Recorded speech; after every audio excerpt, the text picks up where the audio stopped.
Hello everybody, and welcome to Whiz, your family-friendly podcast where we discuss D&D Onslaught, Dice Masters, Heroclix, and the other entertaining games made by WizKids. I'm WizDad, that guy who is not sponsored by WizKids in any fashion, let me be clear. I just love their products. Please help, it's becoming a bit of an addiction. I will be your guide for navigating the competitive and casual scenes of the WizKids Triforce of gaming. It's Mashup Monday. Yeah, since I missed last week, I figured I'd play catch up. So today we're going to talk a little bit about all three sections of the Triforce of Gaming. That's right, it's just like episode 1. I hope no one went back and listened to episode 1. That was different times. Before, though, we talk about that, as always, let's hop into the WizKids Progress Report. Kowalski, Progress Report. So yeah, in the progress report for today, let's go over some more of the November releases that still haven't come out yet. Of course, the House of X countertop display is still showing November. Still does not have an exact date on it, so that means it's still not really in November. And unfortunately, that's the same for the DC Bag of Starfights. That also, now, if I recall correctly, we have seen, I think, the dial for the Bag of Starfights. So maybe they might actually exist, like that they're getting out there more. Whereas the Dice Masters House of X, we've seen absolutely nothing. So, yeah, hopefully we will see either of those. Yeah, it looks like it's DC 23-100, I believe. And it's 35 points. It's got a trait, Mind Control. When Starfight uses it and hits, until your next turn, hit characters can't target Starfight. Cool. It's 4 clicks, Sidestep, Precision Strike, Mastermind, Shape Change. Pretty solid. It's just a Starfight. You know, it's kind of odd having Starfights and not a Starro, so kind of living in that limbo land. As far as other releases, you know, we are coming up on the 15th of the month, so this Wednesday. Remember, most most WizKids releases all happen on Wednesdays, if you were curious. So on the 15th, a lot of releases are coming out, or at least a decent amount. The D&D Nolzur's Marvelous Miniatures are coming out, so you'll have the Flail Snail, the Intellect Devourers, Animated Acid Breath. Like, there's a lot of unpainted minis that will be coming out on the 15th. Additionally, there's going to be the Guardians of the Galaxy holiday calendar. We have seen all of those figures. I'm going to talk about them a little bit more. I'll talk about in this episode in the fishing section. If not, I'll save it for Friday. But we've seen a lot of those. Definitely a great set. You'll want to pick it up. Also, the Dice and Token Pack for Wheels of Vengeance is coming out on Wednesday. I don't know why. I don't know if it just didn't make it. You know, now that I think about it, I don't think I've seen any. So, that's funny. The Planescape, D&D Icons of the Realms Planescape Adventures in the Multiverse limited box set is coming out as well for miniatures. These are painted miniatures. So it will be quite a bit more expensive than the unpainted. Same with the Icons of the Realms, Fandelver and Below the Shattered Obelisk will be out. Oh, I'm sorry, that'll be out on the 22nd. So that'll be next week. Spoilers for next week, man. Now the DC HeroClix starter set will be coming out also on Wednesday. I will talk about that a little bit more in the Fishing for WizDad segment. So stay tuned for that. But then like I said, to round off the rest of the month, all we have is a kind of a watchtower box set. I don't know if that's like a dice tower or just like a nice looking watchtower. And then the Iconics Hall of Armor. That one is huge. We've seen previews for the Hall of Armor set. It looks awesome. I might talk about that in the Fishing with WizDad segment also, or I might save Halls of Armor for Friday because I got a little bit more time. But that's really it for things coming out this month. You know, November is really coming to we're halfway through November. December, remember, is a very light month. safe to say there's no iconics coming out. There's some D&D stuff, right? Like there's a monsters box set. There's a Ferb punny, Ferb funny plush, I guess, coming out. I don't know what that reference is. And a Drugami funny plush is coming out as well. And then like a 7-inch scale action figure, Ultimate Elkhorn figure. Or no, these are for 2020. That's this year. Yeah. Those are coming out. I don't know who's asking for these giant D&D scale action figures, but okay then. Hey, more power to you. So that's really all there's to talk about with the progress report. Things coming up. We've got some releases. Wednesday is going to be pretty exciting. Let's head over to the fishing segment. We'll talk a little bit about some of the things we saw last week that I think merit some talking about. Get your gear, little man. We're going fishing. And I mean now. I've been battling, besides, some sickness and whatnot, which caused last week to kind of be a break for me. I've been battling a lot on how I want to handle Dice Masters, with not a ton to talk about, a lot of talk of the game being dead. Trying to keep the game going, or at least talking purposes. It's a little difficult when I do episodes weekly and kind of, constantly try to keep things flowing. So I know I need to do a bit better job at covering Dice Masters, at least when it comes to, building teams and whatnot. But I am playing around with the idea of maybe going bi-weekly with Dice Masters, especially since Mondays are the worst day for me. I have a lot of running around to do with my own kids, so Mondays are kind of tough, and Sundays are kind of tough. Those are arguably the two busiest days of the week for me. So Dice Master fans, I'm weighing on maybe just doing an episode every 2 weeks and leaving that Monday open. And if I find time, maybe I'll do another Dice Masters episode, or do some of the board games. I've had some requests to do this new Star Trek game that came out or will be coming out. Some of the other board games that WizKids produces, and I've been meaning to do that. So I might fill that in on some of the Mondays. But to cover the rest of the stuff that I missed last week, just because I wasn't recording doesn't mean I didn't pay attention. We did, believe it or not, get some info about the next Onslaught information. As you know, Frogmire just came out, and we didn't really have, and we just had the Ancient Construct. That's just been, that is probably still ongoing at your local. A lot more people are getting that kit in to be able to run that event. I will be, hopefully, on Wednesday, starting to cover those scenarios, talking more about the Ancient Construct, all the specifics about it. I know it kind of did an episode on it, but cover more about the scenarios themselves, I think, is the goal for Wednesday.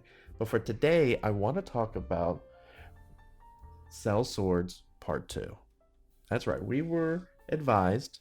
There was just a couple days ago, about 4 days ago, WizKids posted on their Facebook, the D&D Onslaught Cell Swords 2 Gold and Glory adds more great character options for team construction.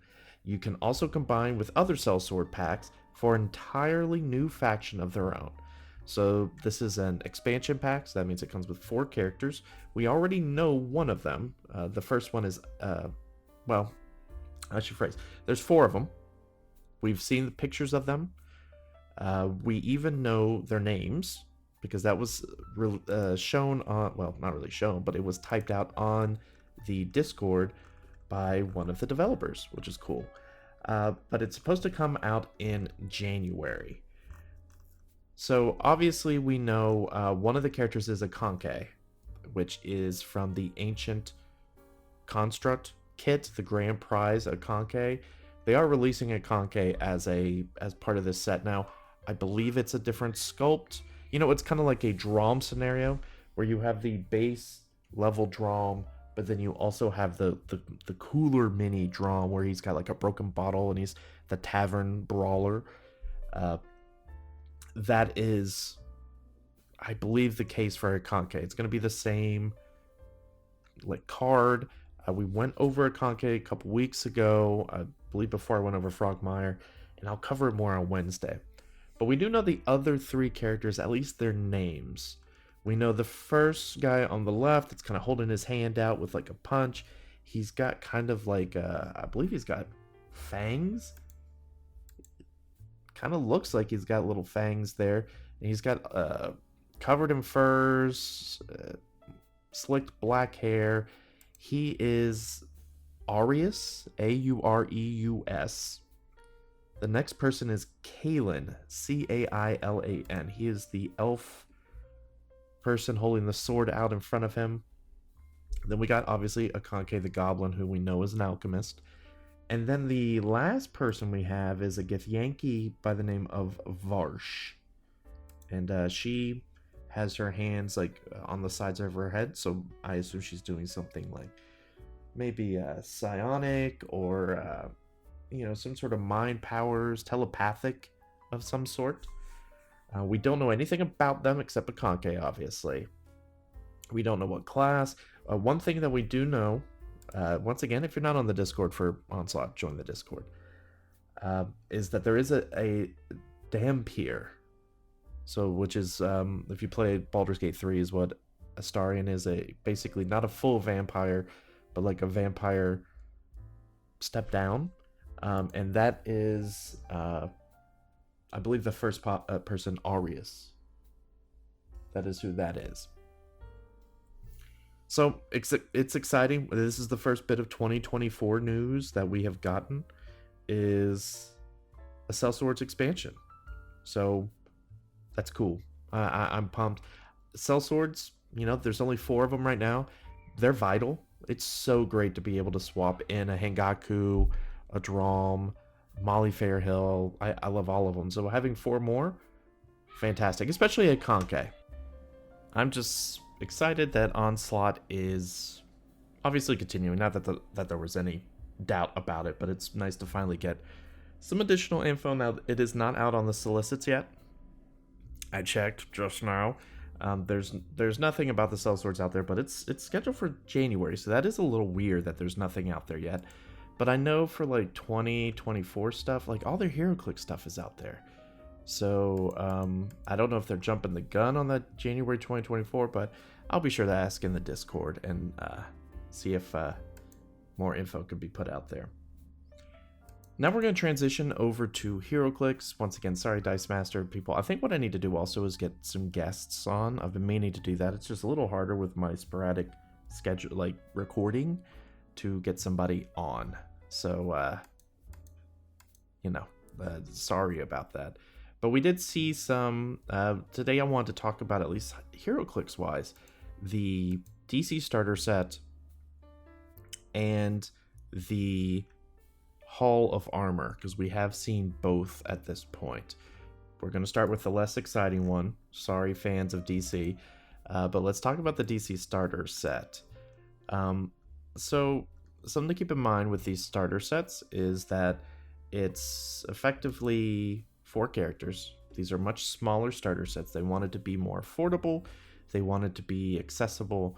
For what we're finding out is that you're not getting a full map, I believe. I don't own the Marvel one, so I'd have to confirm. But basically, you don't get a full map with these. You get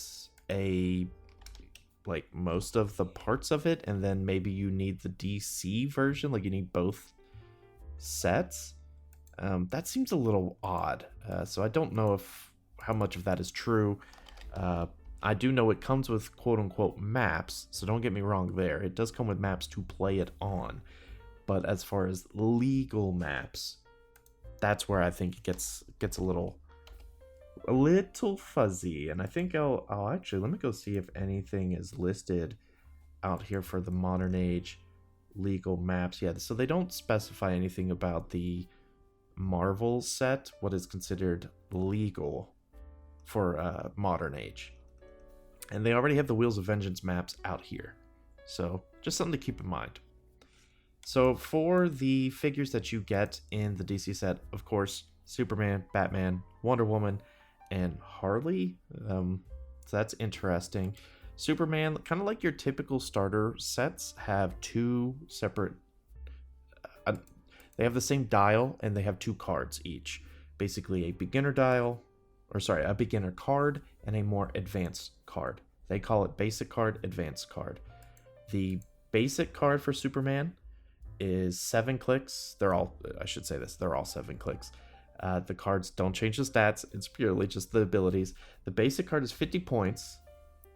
And he has just a special damage power, which is charge, but don't have the speed. So full charge. It's an 8 movement charge, 12 attacks, 17 defense, impervious, and close combat expert. So he's a 50 point, charging for 8, hitting 13 for 4. Like, that's a pretty, like, that, I'm not crazy, right? Like, that's a nasty Superman. 13 for 4, just 50 points, just charging over. And you would have to hit him for 7 penetrating to get through to him, and he's only 50 points. Honestly, that's really not bad. 75 points, he basically has the same special power. Remember, all the clicks look the same. It's the same dial, just different cards. The movement power this time says charge, but don't have speed. When Superman uses it and hits, after resolutions, knock back any hit characters. And then he has a trait. When Superman knocks back an opposing character, knockback damage that character is dealt this action is penetrating. I don't know if that's worth 25 points, being able to knock someone back, deal an additional damage. He's already dealing 4. He doesn't have anything to kind of go through, so dealing that 1 extra penetrating damage might be nice. You know, I've seen a lot of people talk about it, and I think I'm in agreement here. I do think the 50 point is probably better. The basic dial is solid, especially working with some of the Death of Superman iconics we've talked about. That 50 points pretty good. Batman at 50 points, he just has stealth and outwit and a special attack power. His special attack power at the 50 points, it's 6 clicks long. Smoke Cloud, when Batman uses it after resolutions, he can move up to his speed value. So not very good for those 6 clicks. At 75 points, he does gain Shape Change as a trait and Perplex, but only to target opposing characters. This is a trait. And then his attack power kind of gets upgraded, Smoke Cloud, as free. When Batman uses it, if he has no action tokens after resolutions, you may place him in a square of smoke terrain he generated. So that's cool. That kind of gives him that move and attack where he kind of gets to poof up forward and outwit and then attack 11 for 3. It's not bad. He's got JLA, but that 75 points is probably better spent elsewhere. 50 point Wonder Woman. It's got the Wonder Woman TA, which remember is kind of the super senses on a 6, but if they already use it, they get the +1. So it's the Spider-Man TA. In case you forgot, 50 points. She just has Flurry, top dial, 12 for 3, 18 with a special defense power, defend and super senses. So okay, she's kind of a defensive person, if that makes sense. When she gets to at her 75 point click, or dial, I should say, she has leadership. When she uses it and succeeds after resolution, she may heal her or an adjacent friendly character 1 click. And then her special defense power becomes defend invulnerability. Adjacent friendly characters have Wonder Woman team ability. That's cool. Absolutely not worth 75 points for, though. So right now, at least Superman's really looking like the potential, like, heavy hitter.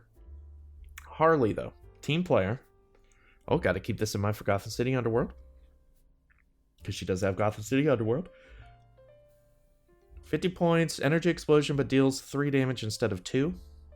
Okay, she's got running shot, 5 range, 2 targets, 8 movement, 11 for 3. Super senses on a 17. Or not on a 17, but 17 super senses.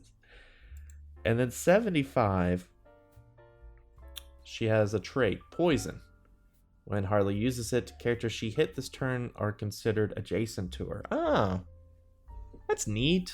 But 75 points, that's way too expensive. So right now, 50 point Superman is really looking like the only piece you want from a competitive standpoint out of this. The set as its own, though, not bad. I'm eager to see how those map tiles work out for this. But hey, kudos to them for introducing a much cheaper entry. The starter sets that were like miniature games, so they were trying to like appeal to players that didn't play HeroClix, and they're like, hey, come, have your first taste of HeroClix here, and you'll come back for more. Problem is that they were really expensive. It's like $70-$80 for some of those miniature games, and that's not a good entry point for someone to try something. These starter sets, I think, is a move in the right direction. So let's talk about the Iron Man shifting focus. There's 5 of them. They are all 80 points. They are, once again, shifting focus, Hall of Armor. They all have that same trait. Free, if Iron Man began your turn on the map, replace him with another character with this trait on the same click number. If you did, after resolutions, you may generate a character with this trait from your sideline on click 11 adjacent to the replacement character. This game, the generated character can't use this trait and isn't scored when KO'd. If Iron Man began your turn on the map, replace him with another character with this trait on the same click number. So what I'm looking at is, theoretically, you can start with one Iron Man and you can keep shifting focus. This game, the generated character can't use the trait, so that prevents them from just keep producing more and more of the shifting focus. Replace him, so you would have to keep them on the sideline, so this would take up sideline space. Interesting. So you could theoretically, with the 5, start with 1 and then each turn shifting focus, and you could keep putting out these click 11 suits. I think that's the intent, have the literal Hall of Armors, and they'd be able to do things and they aren't scored. That's interesting. So the first one we'll talk about is 005. Avengers TA. 8 clicks. I believe they all have 8 clicks. Yes. So they all have 8 clicks, and then they have a separate 11th click. That's kind of like its solo click. So it can only really take 1 damage before it goes away. This one is charge, no range. It goes through. It does improve movement, destroy blocking. Charge, speed of 8, 11 attack, 18 defense, 3 damage. Special attack power, aim vulnerability, and exploit. The special attack power is micro rockets, Blades Claws Fangs, giant reach 4. Ooh.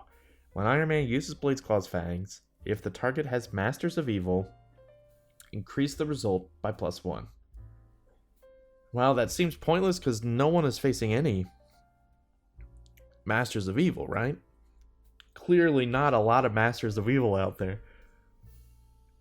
I'm kidding, obviously. The chases from Avenger 60 is still arguably the most power efficient train in the game, I guess I should say. So that's interesting. Then on click 4 through 8 and on click 11, the click 11 does have that attack power and this damage power, Perplex. When Iron Man uses it to target a character with armor or robot keyword, after resolutions, heal that character 1 click if it is friendly, or deal that character 1 penetrating damage if it is opposing. That's interesting. Oh, and that's neat. Okay. So technically, it does have this on click 11. So you could start with this Iron Man, pop out, and go to the other Iron Man, as some other one we'll get to. And then this one can use Perplex on the Iron Man you swap to, and perplex him up, and then heal him 1 if you need it to. So that's interesting. Kind of just a pop-out healer of sorts. 006 changes his up. It's now got 4 range, 2 targets, sidestep, TK, super senses, and a special damage power. The special damage power is Outwit, shape change. When Iron Man is attacked by a character with the scientist or ruler keyword, increase the result of his shape change and super sense rolls by +1. He does have super sense as the defense power. That's cool. He's got Avengers Initiative as the TA, so that's improved targeting hindering, so he sees through stealth. Being able to outwit from range is big. Then he's got a movement power, which is on clicks 4 through 8, so I think this is the theme. Let me look. Yeah, the special power, like 4 through 8 is when he swaps to the special power on all of these. Sidestep Force Blast. When Iron Man knocks back one or more opposing characters after resolution, deal those characters 1 damage. If those characters can use X-Men, the damage dealt to them is penetrating. Ooh. And when you pop him out, the Click 11 has both powers. I think all of these Click 11s have both powers. And so that is, you'll pop out a Sidestep Force Blast, TK, 17 Toughness, Outwit Shapeshift. Oh, that's really good. Like, so you probably started with 006, first turn, free action, pop out this guy, so you got your TK and you swap to some offensive power. I'm hoping I have this ordered. I need to go confirm. Let's go to 007 Shield TA. This one's a giant. Flurry, special attack power 19, invincible, 3 damage, Battle Fury. The special attack power is Incapacitate. When Iron Man uses it, choose one. If all hit targets have giant or colossal, choose both. Iron Man still deals normal damage, or the hit targets are given 2 action tokens instead. That's interesting. So you could go up and flurry. Because keep in mind, this is shifting focus. So if you're worried about positioning or worried about, he has no move and attack. Because he literally only has flurry and then plasticity. That's true. But you could move up, sidestep. You can't do the running shot and stuff, right? Because you can't do the free action in between. But the sidestep E1, you could do. Like, you could get this guy in position and then swap over to him. Doing that in cap, so flurry doing in cap, still dealing the 3 damage, or hitting 2 people and give them both 2 action tokens is pretty nice. Like, not bad. The the defense power, 4 through 8 again, or click 11. Impervious. When Iron Man uses it and succeeds after resolutions, remove an action token from him.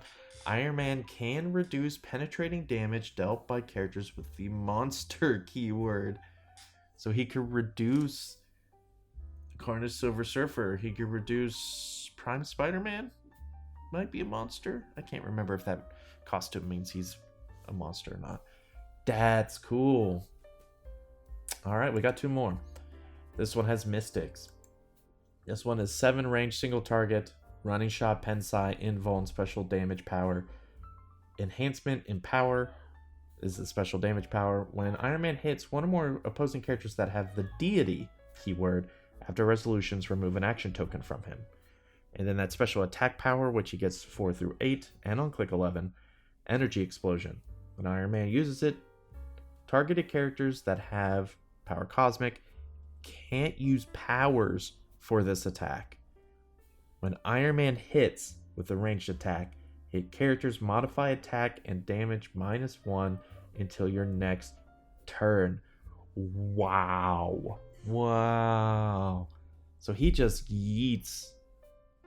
Now he only does 2 damage with his energy explosion. So you're hoping to hit maybe that tarot card that kind of increases the damage by 1, I think. Or dealing knockback, giving him the shock gauntlets, whatever gives him knockback, because it's for this attack. So if you knock back during the attack, that's still within the attack, so they still would get knocked back and stuff. That's nutty. That's pretty good for 80 points. To be able to kind of get through. Now you wouldn't necessarily take out I'm thinking like the apocalypses of the worlds, right? You wouldn't take those out because those are 3 clicks long, if I'm correct, and so that would take them to just their stop click anyway, right? Let me look. Yeah, that would just take them to the stop click, so it's really no big deal. But once again, you're not using this power until you're further down dial, or until you pop out on click 11. So you could running shot up Ooh, this is interesting. Running shot up. Pen side to stop click. Free action shifting focus to another person. And if so, this guy pops out on click 11. It's only a 10 attack, which stinks, but they're only an 17. So you could just target them. They can't use any powers. That's pretty good with energy explosion. I like the synergy that they're doing with these shifting focus. And then we've got the last one. This one is the dolphin symbol. Once again, Avengers TA. Hypersonic for 7 movement, 11 attack, 18 defense, invulnerability, 3 damage in power. 4 range, dual target. The special attack power is poison. When Iron Man uses it, opposing characters within range that occupy water terrain are considered adjacent. Iron Man deals penetrating damage to opposing characters that have the armor or ruler keyword. That's quite a few people. And then the 4 through 6 damage power is deep torpedoes. Lines of fire. Iron Man draws 2 characters occupying water terrain. Can't be blocked, so he gets around like camo and stuff like that. And then when Iron Man attacks opposing characters, when Iron Man attacks, opposing characters can't use Dolphin. Wait, so line of fire, Iron Man draws to characters occupying water terrain can't be blocked. So we knew that. Draws to... Well, wait, okay. So if you play him on a team and they're just in water terrain and they barrier themselves around, that doesn't matter. Ooh, that's interesting. There might be some unique ways to work with that. This one's definitely a more unique one. Like if you're really worried about silent space, maybe this one isn't played because Dolphin's close, but maybe not exactly there. But he does have Atlantis for what it's worth. So who knows? There's definitely some interesting keywords. Slight changes on all of these. You have Avengers, Stark Industries, obviously, Armor, Scientist, I believe on every single one of these. Yes, that's true. But they all have slightly different ones. The first one has Past. That's the charging one. The second one has Celebrity. That's the TK one. You have Brute on the... Ooh, you have Brute. So that could go on the one with Dark Phoenix, because that's the flurry hit with the incapacitate.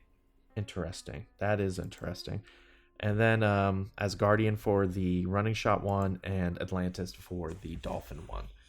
So definitely a very cool...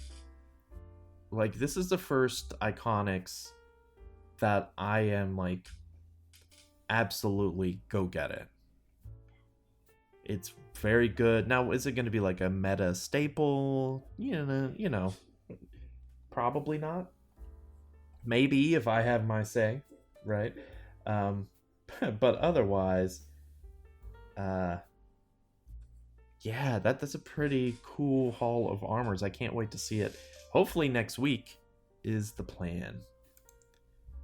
So outside of that, I hope everyone's been having fun with Wheels of Vengeance for HeroClix. I was able to play in a pre-release last weekend, so not this past one, but the one before. And I had a great time. The set's really fun. If you're pretty much everyone's going to have a mystical team if you're playing in sealed. But if you want more information, hey, check out that set review I did a couple weeks ago. But that's going to be it for this episode.